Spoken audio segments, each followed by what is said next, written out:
Our short, sweet lives, we're all searching for a love, the same light that makes trees to our roots grow down, branches reach for the sky. I know exactly you and I share the same heart, the same soul, the same love, and I know.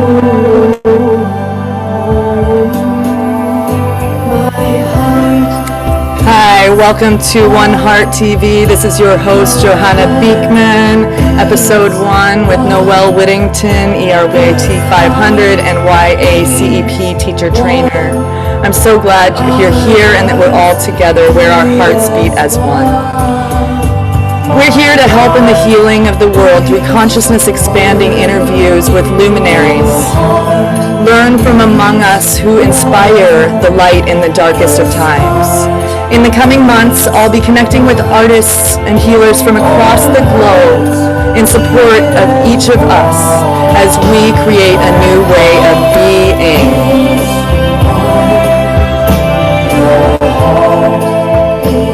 This is a growing virtual community to explore how to create life of awareness through spiritual practices, music, and meaningful conversations.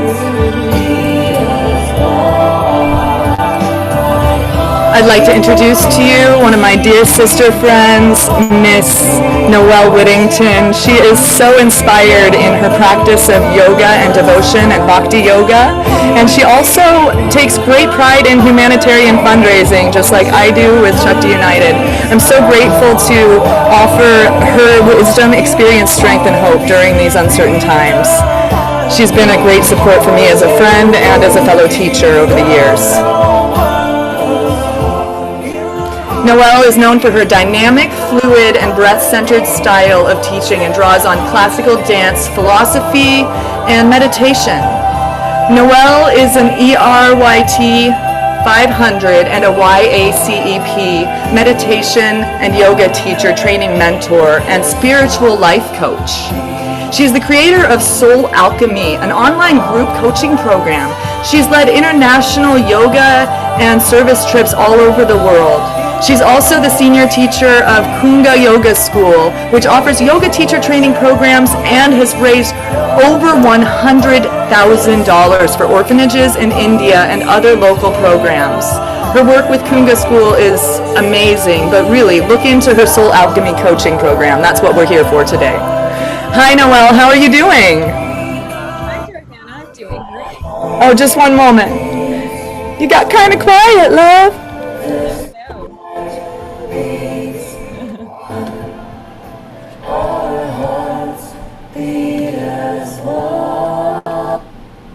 Hi, Noelle. How are you doing today? Hi, Johanna. I'm doing great. How are you? Hi, I'm everybody. doing awesome. Better now that I'm talking to you, of course. Happy I'm the first one. What an honor to kick off One Heart TV.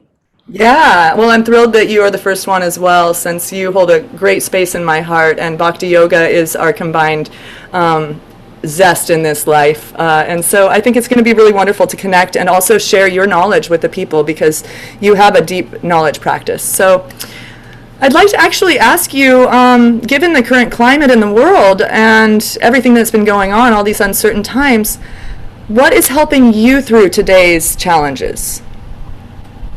Ooh, well, so I think one of the biggest awarenesses and themes that's going on in the world and in my life is how to notice all of the identification with separation that's going on and the division. And then, so for me, diving back into that devotional practice of chanting specifically the divine names has helped me to come back to that frequency of peace and joy and love, and to remind myself that that is the thing that never changes, no matter what's going on in our bodies, no matter what's going on in this world. That's the one thing that we can count on. And in that, it helps me soften out to create all of these new ways of connecting with people through all of the online work that we're all doing now. Yeah, absolutely. That's so beautiful and really eloquently put. The Bhakti Yoga is the path of the heart, and what better way to come through a time like this than to be connected through the heart wherever we are. Actually, that brings me to another great question for you. What gifts are you bringing into the world right now? What are you offering your students, your clients, and just the general public that might help? Tell me a little bit more about Soul Alchemy specifically. So Soul Alchemy was born from that space of just faith where everything ends and then you have this open space and you can choose to retract and go backwards, or like Hanuman, you can take that leap of faith into revealing yourself to the world and finally showing up in your most authentic way. And so Soul Alchemy was that for me. After 8 years of leading the Kunga Yoga lifestyle teacher trainings, specifically, I was called to share the wisdom of the teachings of yoga and philosophy in a way that felt most authentic to me, and to go really deep with the students in the program in a co-creation pure kind of way. So Soul Alchemy is a program. It's an online group coaching program that utilizes the wisdom and practices of yoga, Ayurveda, dance, and spirituality to help us find our soul's true expression so that we can confidently share that with the world and live our dream lives. So it is not so much me teaching you how to do something more than it is just helping facilitate your deep dive into reconnecting or clarifying your soul's mission, and helping everybody to just take action on that and finally do the things that we've been dreaming of. Because if not now, when are we going to do it? We don't know. Nothing is guaranteed. And I think everybody is in the space of creation and finally living their dreams, things that they've been sitting on, things they've been waiting on. And I'm just here to help people reconnect to themselves in that deep way. Oh, that's so beautiful. That's such an amazing offering during this time, because I find that a lot of my clients are feeling kind of confused and oh, I've got all these things that I was going to do. How do I redirect my energy to my highest good right now? Because we could fall into our samskaras and be, eating too much or shopping, whatever, online shopping. In America, we tend to do that. So how can we redirect our energy towards wholesome and healthy activities? I would probably think that you're one of the best guides that I know for something like that. So I'm so happy to hear that you're really actualizing your potential and stepping into your leadership role with all of the years that you've been serving students around the globe. That's such a beautiful offering. Yeah. So through your experience and personal practice, what guidance have you found that you would like to share that could help us move into the light together collectively during this time? I think that a daily, consistent connection to source practice is the most important and most effective way for us to remember who we are fundamentally, that our natural state is, again, love and joy. And so that the confusion and the disconnection and our humanness can be there, but we all have that one connecting anchor point to count on.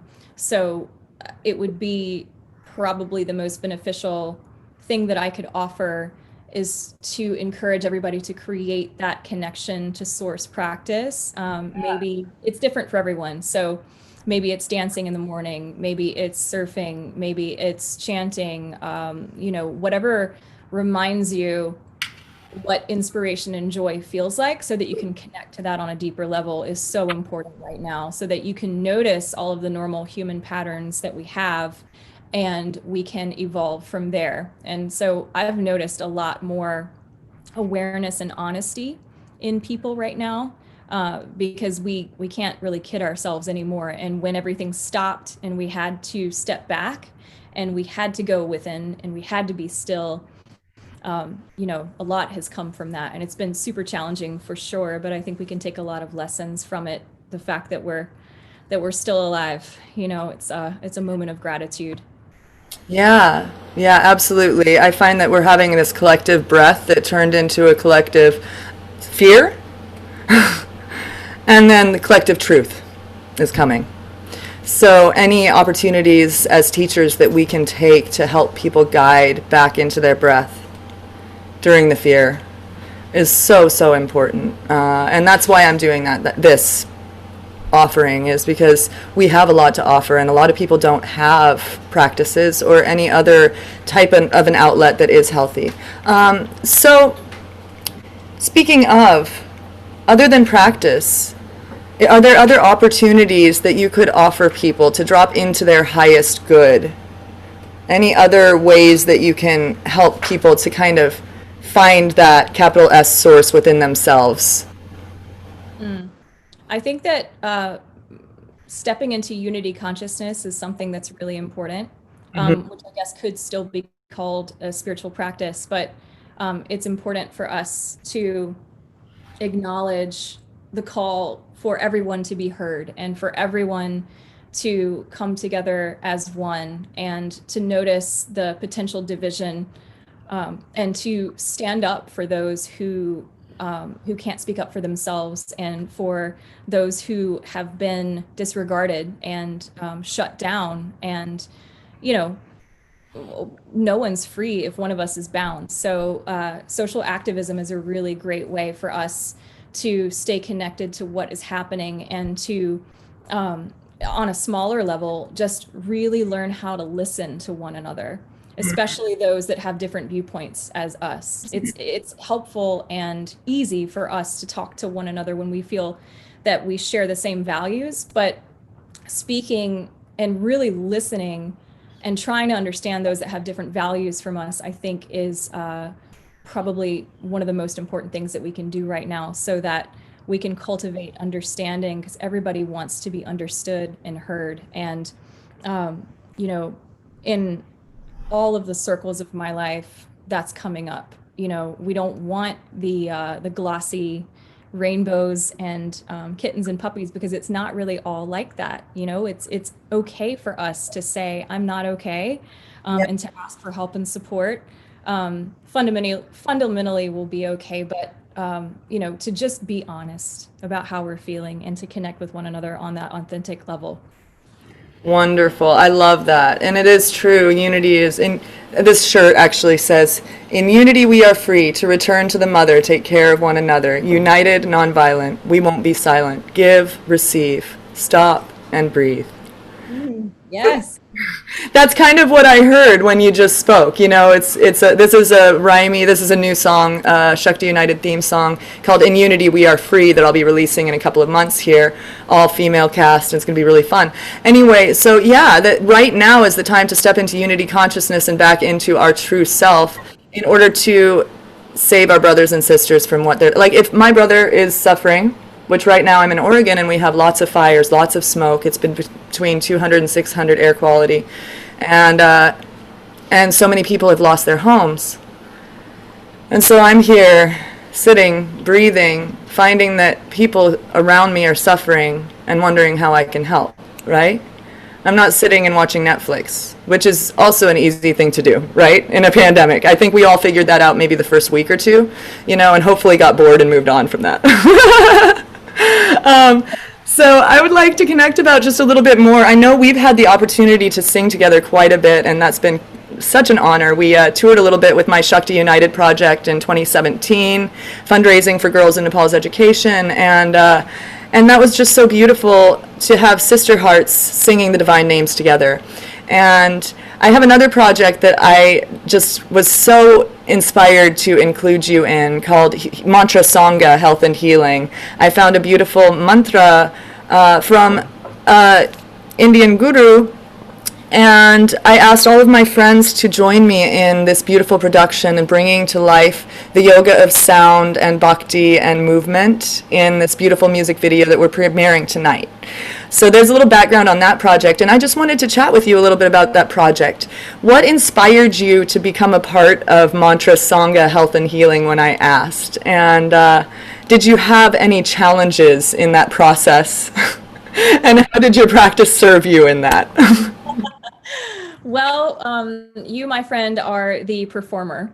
And so I would say that my challenge was, well, first of all, anything that you ask me to do, I am honored to be a part of it because you're such an incredible singer and teacher, and your voice just has helped so many people. And I just am really inspired by you. And so I was really excited to be a part of it. And I loved being a part of the choir. The song itself is so inspiring, removing all diseases and removing all negativity. You know, that's what the Mother and Shakti is all about, is cutting through identification with separation from love and bringing us back collectively into that space. And it can sometimes feel very fierce. So I was connected to that. And in that fierceness, it helped me to to create the video. Being on the music video was honestly like super weird for me because it was a new thing. And so you know, singing into the camera rather than sitting in front of my Kali Murti at my altar is something that I haven't done before. But I was just so inspired to be a part of it, and I think it turned out okay. You looked and sounded great, and I was just so honored to include you. It's really important for me to reconnect with my sisters and brothers that we've been disconnected for a little while. So thank you for being a part of that heart song, and without you, it wouldn't have been the same project. I really feel your heart in it. So we all took some risks with that for the children. You know, I had this beautiful image of these children being uplifted by bhakti artists worldwide, and so we created this international music video. It's premiering tonight at 5 p.m. Pacific Standard Time. Your time, it'll be 8 p.m., and it'll be available for replay. So I'm really honored to include you in that project. But I actually, since we just talked so much about bhakti yoga, can I ask you, for our viewers and listeners who have not experienced the beautiful power of bhakti and mantra music, what is bhakti? What is the bhakti path to you? Well, I think just to break it down, it's devotion. How do you know what love is? You know, you don't know it. It's something that you feel. And so I think that bhakti yoga is finding awareness in the day-to-day and honoring anything that is a practice that helps us to connect to that devotion to love. And I think that love is God and God is love. That's a quote from my teacher, Bill Mahoney. So devotion to that and being mindful that anything that we do can have that kind of meaning and it can have that kind of connection. Yeah. We do have all these mundane rituals every day, and you know, we can just infuse them with meaning. And for me, it's taking the time to just bow down to the glory of the expansion and contraction of consciousness, and remembering that even when we are contracted, we're still the universe in contracted form, and, you know, taking refuge in that. Absolutely. I think that that's such an eloquent way of talking about bhakti yoga and the path of the heart. And I find it so inspiring to experience different people's connection with bhakti yoga and explanations of it, because it's all very similar. It's all love-based and consciousness-based, but we all have different interpretations and very different practices. And that's something that I so love about this path, is that any divine expression pleases spirit, right? So we're using our beautiful radiant voices to connect with our hearts and then also serve our highest good and source. So you have a beautiful soulful voice, and I just really appreciate the unique talent and actually incredible devotion that you have in your path and your music. Every time I hear you chant, it just opens my heart and reminds me of what bhakti yoga truly is. So thank you. Yeah, thank you. So I'd like to just ask you if you have any last comments, or if you would like to share any sort of bhakti yoga practice with us before we sign off today. You may not have been ready for that, but Yeah. I would love to. Okay, so I'm in the last week of our soul alchemy course, and our inspiration from a chant and deity perspective today was Hanuman and the Hanuman Chalisa, which reminds me to cultivate strength and in that selfless devotion to also be playful. Yes. Yeah. I was going to bring Hanuman out. He doesn't want to play. But he's back here. He's holding it down back there. Yeah, he doesn't want to fly and leap right now, but that is part of the mythology. I'd love to bring, I'll bring my little Hanuman. Oh, There he nice. is. So this came from Kashi Ashram in Sebastian, Florida, and one of my dear Bhakti sisters, Rachel Goolsby, bought this for me. And this actually came from the Bhakti retreat that Amma Devi and I did together. I love Miss her beautiful heart and spirit. Harmonium Mayhem is her thing, right? Podium Mayhem, yes. So I guess the practice that I would like to share is to ask everybody the question, how do you infuse today with playfulness? How will you play today? And how can that be a spiritual practice? Leela, the divine play. I love that. Yeah, what if we just danced a little bit? I think that's a great way of moving and shaking things up, and I do it every day if I can. Yeah, how can our spiritual practices be playful and be joyful? It's really important to have, austerity and discipline, but also if we don't enjoy it and it doesn't bring us joy and inspire us and energize us, it can be hard for us to continue. So it's my opinion as a tantric scholar that, pleasure or kama is something that's really important in cultivating, but pleasure that brings us closer to what we believe the divine is and the divine aspect of ourselves. And for me, that's putting on some music and dancing. So I would just invite, all of you all to all y'all. I have to say y'all because I live in the South. It's hard for me to dance. Put on some music and dance. Even and especially if that word makes you uncomfortable, let's reclaim that birthright and that ceremonial act of love and rebellion too, because dance used to be this thing that was commemorative and brought us together, and our whole tribe would come together. We would dance when someone was born, we would dance when someone died, we would dance as a way of expressing ourselves in rage, and we would dance to bring the rain, and we would dance for the harvest. And we don't dance anymore unless we're on a TV show for millions of dollars, so let's bring that back. Amen. I agree. I'm a proficient ecstatic dancer when we aren't on quarantine, so I aho to that one. I'd have to say. I love that you called yourself proficient ecstatic. That's it. I am an oxymoron as well. Have I mentioned that? You're all the things, goddess.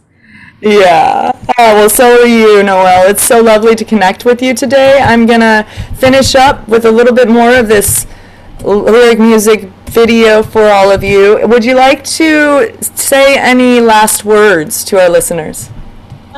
I guess I could just leave you with a little dangling carrot. I would love for all of you who are interested in deepening, clarifying, or discovering your soul's expression to join me for my next launch of Soul Alchemy. It will be in October.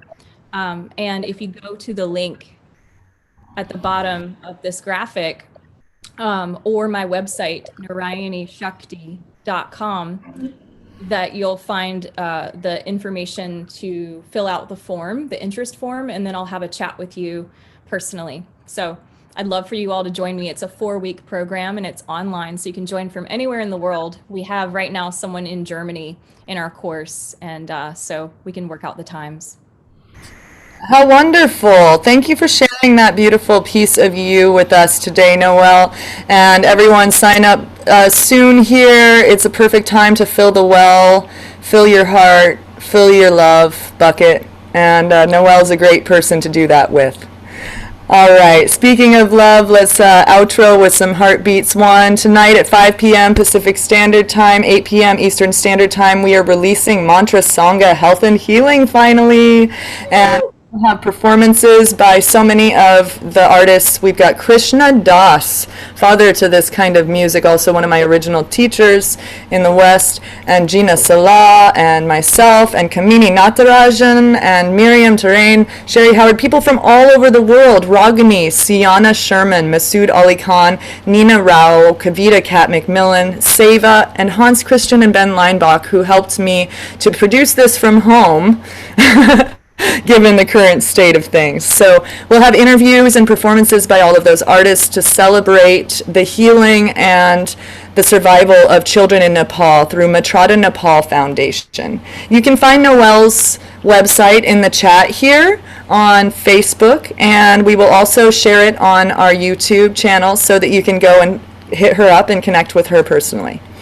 We'll also put the link to that premiere in the chat, so please sign up and we'll see you soon. You can also donate to Matrada Nepal directly. This is not about me. This is a service of the heart. All right. So Noelle, thank you so much. My heart beats as one with you always, near or far. Thank you, Johanna. Namaste. Namaste.